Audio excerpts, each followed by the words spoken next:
તો મિત્રો તમે અત્યારે જો અમે અત્યારે લાંબા જઈ રહ્યા છે. તમે જો અત્યારે આ વિડીયો જોઈ રહ્યા હોય તો એના પહેલાં અમે મલાતર તમે જઈને આવ્યા મેં એનો પણ વિડીયો જોઈ લેજો. અત્યારે અમે મલાતરથી રિટર્નમાં હતા તો લાંબા થઈને અત્યારે અમે ઘરે જઈશું. તો ત્યાં જુઓ લાંબા આજે રવિવારના દિવસે અદ્ભુત એવો મેળો જેવો જામેલો છે. અમે એના પહેલાં બી આવેલા બળિયાદેવના મંદિરે દર્શન કરવા માટે લાંબા, ત્યાંનો પણ વિડીયો બનાવીને યુટ્યુબમાં મૂકેલો છે આપણે. તો એ દિવસ એકદમ કોઈ જાતની ભીડભાડ હતી નહીં, શાંતિથી દર્શન થઈ ગયેલા હતા. અને આજે અમે આવ્યા છીએ રવિવારે. અમે આમ સ્પેશિયલી મળત જ જવાના હતા, બટ આખો એક રૂટ ગોઠવી લીધો. પહેલાં તો એના સંજોગી માતાના દર્શન કર્યા, ત્યાર પછી અમે સિદ્ધિવિનાયક ગયા, સિદ્ધિવિનાયકથી ખેડા ગયા, ખેડાથી મેરડી માતાના દર્શન કર્યા, પછી મલ્લાથી મેરડી માતાના દર્શન કર્યા, ત્યાર પછી અમે પાછા લાંબા આવ્યા. તો આ રીતનો અમારો એક રૂટ હતો 180 કિલોમીટરનો. સવારે અમે 6 વાગે કંઈક નીકળ્યા હતા અમારા ઘરેથી અને બપોરે 1:30-2 વાગ્યાની આસપાસ અમે ઘરે પરત આવી ગયા હતા. તો આ રીતનો એક રૂટ હતો અદ્ભુત. તો અત્યારે જુઓ તમે મેળો જામ્યો છે અહીંયા અને આપણે બળિયાદેવના દર્શન કરીશું અહીંયા. અને અહીંયા લોકો ટાળું પણ ખાવા આવતા હોય છે. ટાળું એટલે ઘરેથી બધા બનાવી લાવે છે, નાસ્તાને એવું ખાવા પીવાનું, અને અહીંયા આવીને પણ જમતા હોય છે. તો અમે પણ આવેલા હતા ખાસા ટાઈમ પહેલાં ફેમિલી, અને તમે પણ જો આવ્યા હોય તો કોમેન્ટમાં બતાવજો કે ભાઈ કેવી મજા આવે છે તમને. અને આમ તમારા જ્યારે પણ ગામડાની અંદર જ્યારે બળિયાદેવનું મંદિર હોય તો ઘણીવાર લોકો ટાટો ખાવા પણ ત્યાં પણ જતા હોય છે, જેવી રીતે તમને ખબર હોય તો. તો હું પણ ખાસા ટાઈમ પહેલાં અમે ફેમિલી બધા આવ્યા હતા. તો આખી મજા અલગ છે, બધા ફેમિલી સાથે આ રીતનું ફરવાની મજા આવે.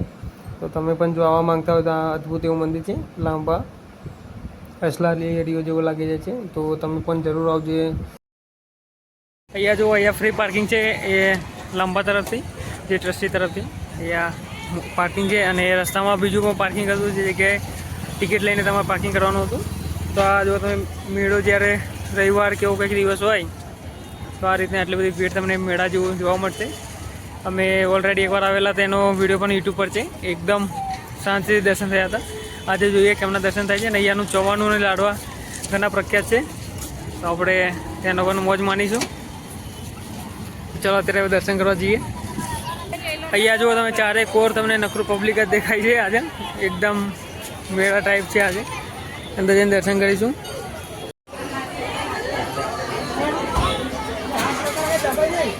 આ રીતે અહીંયા લાઈનની પણ સુવિધા છે.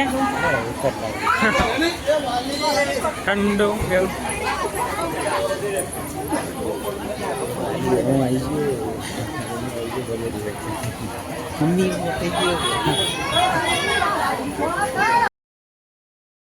તો અહીંયા જો તમે ગમે તેટલી ભીડ હશે પણ તમને અહીંયા દર્શન એકદમ મજાથી આરામથી થઈ જશે, કારણ કે અહીંયા કોઈ જાતની રોકટોક તમને હોતી નથી.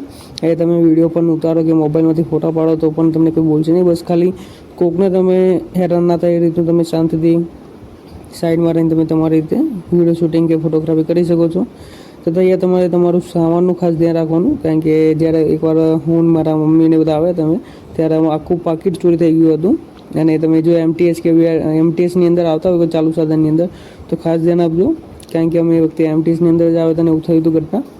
તો આ બધું મતલબ નોર્મલ એક વસ્તુ ધ્યાન રાખવા જેવી વાત છે. ને આ વસ્તુ મને અહીંયા ગમી કે જે તમારો ફોટોગ્રાફી કે મતલબ વિડીયો તમને ઉતારવાનું છૂટ છે. બાકી કોઈ મંદિરોમાં ખાસ કરીને મજા નથી આવતી, બટ એના માટે જ પછી આખી મજા બગડી જતી હોય છે. તો ઘણું સારું એવું એ દર્શન પણ થઈ ગયા તમને, અને બે લાઈન છે અલગ અલગ દર્શન કરવા માટે.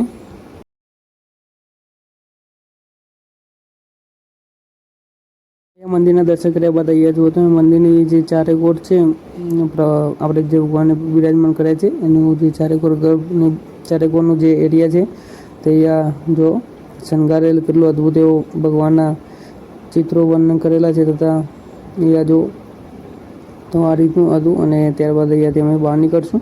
અને સામેનું તમે જે જોઈ રહ્યા છો આખો પ્લોટ જે આ જે બનાવેલો છે શેડ સાથે, એ તમારે ટાટો ખાવા માટેનું બનાવ્યું છે. જે તમે ઘરેથી તમારે જમવાનું લઈને આવો તો અહીંયા બધા બેસીને જમતા હોય છે. જો એક નજર આપણે મારી લઈએ ત્યાં જોતા જઈએ, અને તમે જો આવ્યા છો તો તમને ખબર જ હશે કે કેવું મોજ થાય. તો આ રીતનું હોય છે. અહીંયા જુઓ આ રીતનું લોકો પોતાના ફેમિલી સાથે લઈને આવે ને જમે છે ત્યાં. ત્યારબાદ જુઓ તમે જે સામે જોઈ રહ્યા છે ફેક્ટરી છે, જે જગ્યાએ લાડુ અને ચવાનું બને છે. લાંબાનું લાડુ અને ચવાનું બહુ જ પ્રખ્યાત છે, બહુ જ ટેસ્ટફુલ. મને ખાસ કરીને ચવાનું બહારનું ખાતું નથી, બટ જ્યારે લાંબાનું ચવાનું ખાવાનું હોય તો મજા આવે છે મને. અને આ રીતનું જુઓ એનો નજારો હતો. અને આ છે મેન અહીંયાનું. દાદાના દર્શન કરી લઈએ એકવાર ફરીથી આપણે. અને આ રીતનું જુઓ તમે. વિડીયો પસંદ આવે તો લાઈક શેર કમેન્ટ કરી દેજો.